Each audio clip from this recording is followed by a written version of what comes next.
મોહનભાઈ, આજે વિવિધ લોકાર્પણ કરવામાં આવ્યા છે. કઈ પ્રકારના લોકાર્પણ છે અને કઈ પ્રકારની રોજગારીનું સાધન પણ ઊભું છે?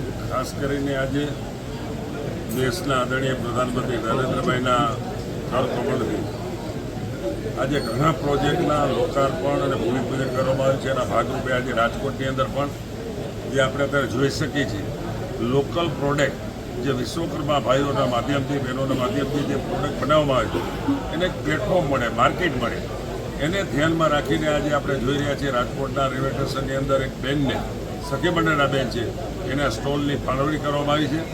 અને ખાસ કરીને આપણે જે વંદે ભારત ટ્રેન આજે નવી 10 ટ્રેનને લીલી ઝંડી આપવામાં આવી છે. એમાં રાજકોટની જે અમદાવાદ જામનગર ટ્રેન ચાલતી હતી એને દ્વારકા સુધી લંબાવવામાં આવી છે.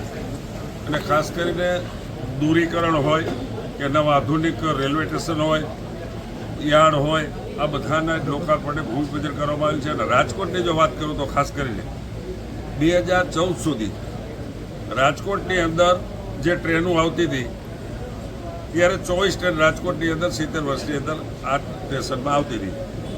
આજે 44 ટ્રેન આવે છે. તમે કલ્પના ન કરી શકો કે નરેન્દ્રભાઈના નેજા નીચે ભારતીય જનતા પાર્ટી સરકારે રેલવે પાછળ હમણાં જ એમને વાત કરી કે 10 લાખ કરોડના કામો તો આ એક જ મહિનાની અંદર 75 દિવસની અંદર લોકાર્પણને ભૂમિપૂજન કરવામાં આવ્યું છે. તો ખાસ કરીને રાજકોટ ને સૌરાષ્ટ્રને રેલના માધ્યમથી વધારે સુવિધા પ્રાપ્ત થાય એના માટેના જ્યારે સરકાર પ્રયત્ન કરી રહી ત્યારે એમને અભિનંદન આપું છું, આભાર વ્યક્ત કરું છું કે રાજકોટને પણ આટલી બધી સુવિધાઓ પ્રાપ્ત થઈ છે.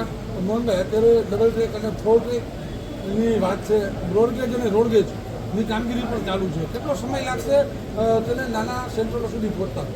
ખાસ કરીને અત્યારે આધુનિક યુગની અંદર જે કામો થાય છે ઝડપથી કામ થાય. નરેન્દ્રભાઈની ગેરંટી છે કે પોતે કામ મંજૂર કરે છે, પોતે ભૂમિપૂજન કરે છે, પોતે લોકાર્પણ કરે છે.